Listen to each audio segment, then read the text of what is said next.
Ayan. So, laikabit na yung first layer ng rock natin today.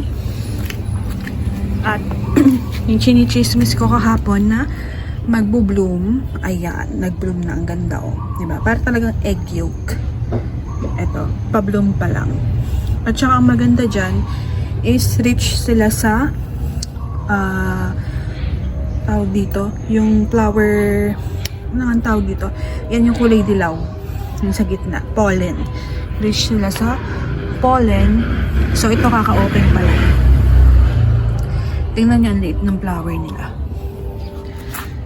Hawak ko ngayon si Happy. Then next, nag-bloom ulit ito. Ayan. Nag-bloom siya.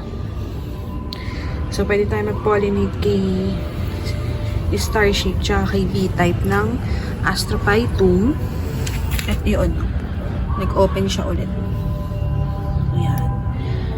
Diba?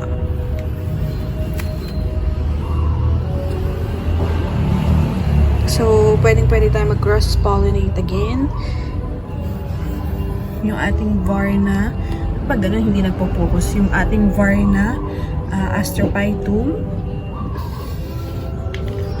na dry up na. Yung ating Mirion na variegated, hindi pa nagpa-flower. Tapos yung isa nag-close na siya.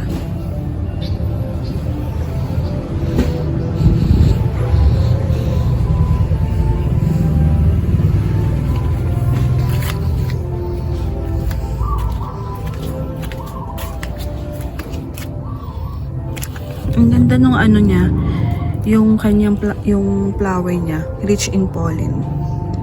Ayan.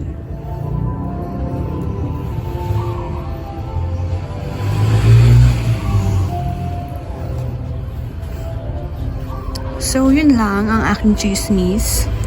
Walang masyadong ganap. So, mamaya magpo-pollinate ako.